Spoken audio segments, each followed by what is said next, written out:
Thanks a lot for staying with us. Now, former Chief Minister of Jammu and Kashmir, Ghulam Nabi Azad's statement on history of Islam in India and particularly Kashmir has sparked a controversy amongst his critics. Addressing a gathering in the Thatri region of Doda district, Azad said basically that most Muslims or all Muslims were initially associated with Hinduism in this country. Azad added that Islam came around 1400 years ago, whereas Hinduism has a more ancient root. Some Muslims may have migrated from external lands, but later conversions from Hinduism to Islam occurred within the Indian subcontinent. He also talked about Kashmir, and that seems to have irked his political rivals. He mentioned how the predominant population of the region was Kashmiri Pandits just 6 centuries ago, before a substantial conversion to Islam took place. This means that our shared heritage is rooted in Hinduism. Now, while the message was one of oneness and unity, it seems to have irked some. Why, we ask? Is Ghulam Nabi Azad wrong when he mentions this historical fact? The big debate coming up.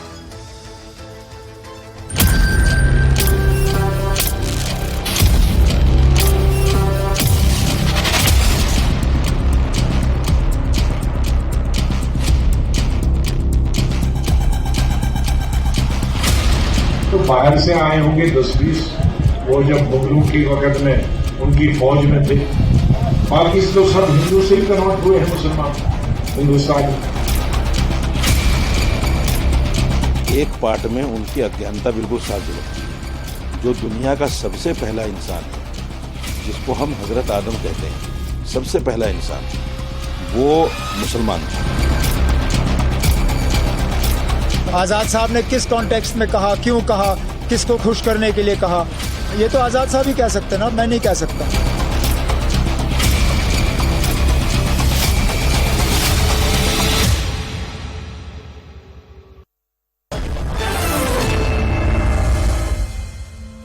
Let's go across to our guest. Gopal Krishna Agarwal of the BJP continues to be with us.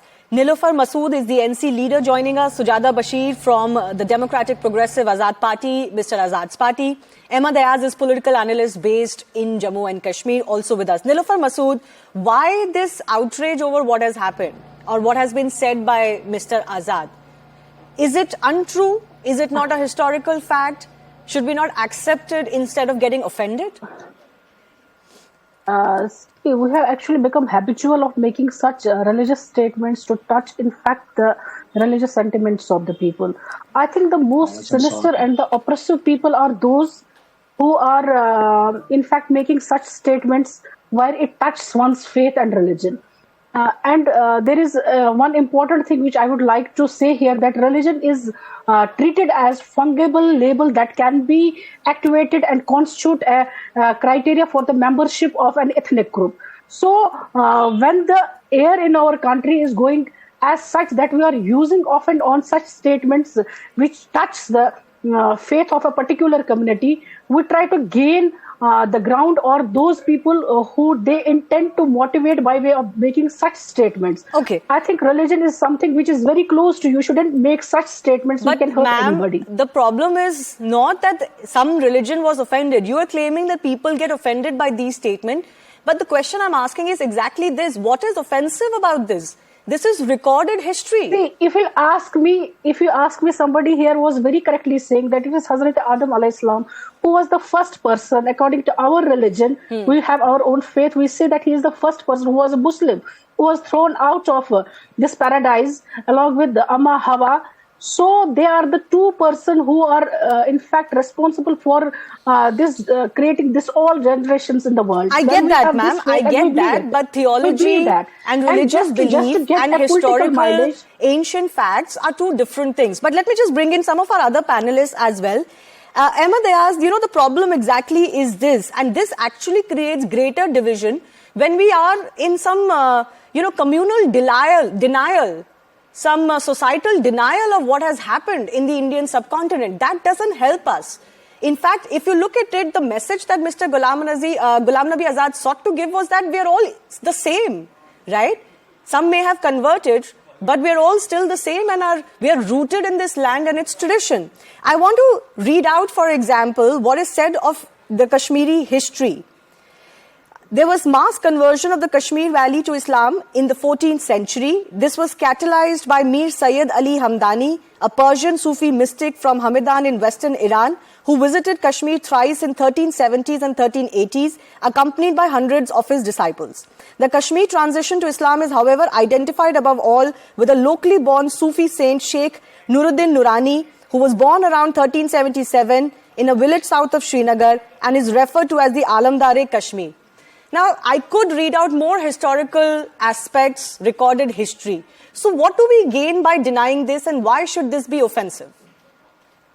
No, the problem here is, you are starting midway, right from 1300th century, when the Bulbul Shah, came over to Kashmir as a first Muslim. You see, point is, to our belief, everybody is a Muslim because Hazrat Adam, the first the first creation, the first, mankind on the earth was a Muslim. Okay. So to us, everybody is Muslim that way. So that also is true that the Islam reached to the India and then the Kashmir very late. That also is true. But if we go back, if the basic history, basic facts, then everybody is supposed to be Muslim, but it's not. No, that's not basic fact. That's a religious belief. No, One second, sir. One second. At least you accepted that as far as Kashmir or the Indian subcontinent history is concerned. At least you accept that as far as Kashmir and the Indian subcontinent history is concerned, Mr. Ghulam Nabi Azad is only stating what is a fact or, accepted as a historical fact. No, that is true. What he says that it has reached to the Kashmir very late. That also is true. Nobody can deny that. And to that extent, Mr. Azad has not said something which is not true. But to say that there was a conversion, man, that's not correct. There was a conversion. If people joined the Islam, they participated with the Islam, they aligned with the Islam. It was through knowledge and the preachings after the Okay, but his central message was not of conflict or of conquering. His central message was that we are all sharing our ancient roots, and those ancient roots are Indic in nature.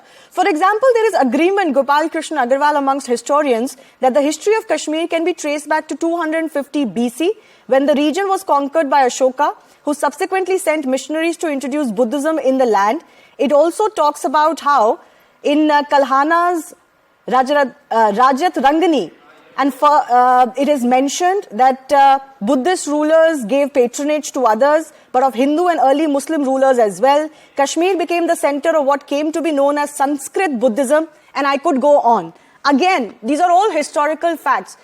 Is the trouble or the conflict not arising out of denial of history? And we've seen that, in other spheres of life as well, outside of Kashmir as well, just the sheer denial. Yeah, Shivani, we have to understand that when we are talking of recorded history, if you deny some of the basic facts, that is because of religious, communal thought, secularism, etc., that debate goes on. But the fact has to be recorded as it is. And what you said, it's very important that the underlying message of Mr. Ghulam Nabi Azad was that nobody has come from outside. We all belong to this one country, one nation.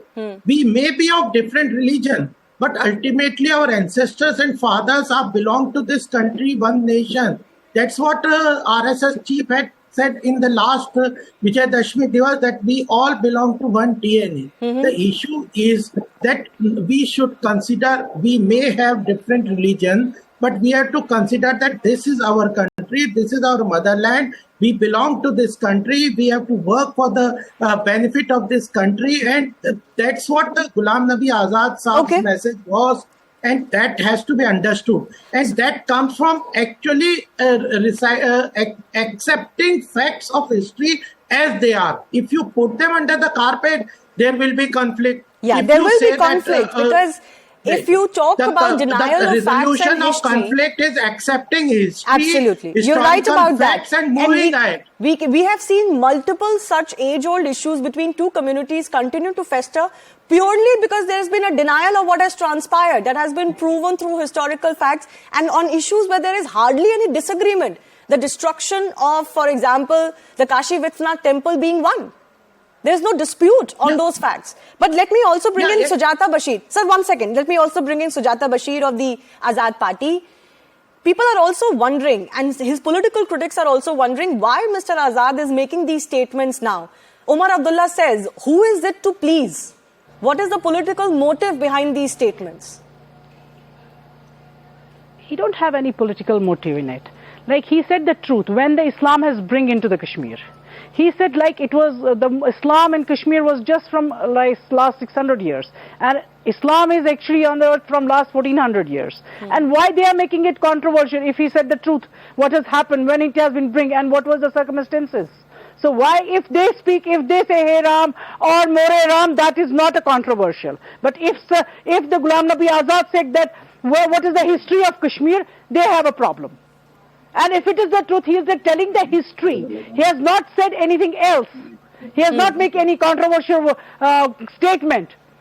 But from a time that it's not, everybody knows the land of Kashmir was for the Pandits. It was full of Pandits. यहाँ साधु संत रहते थे, और that was the reason like the Kashmir, in a Kashmir the Islam come last from 600 years. Miss me or you, everybody from J&K, they know it. Nilofer ji, you want to respond now to that? Now they are bringing it as a, their statements will come. I think the statement has only been made to gain the political mileage, nothing else. And this should be forget about the reason. Because I think you forget about Farooq Abdullah, he said that time he was not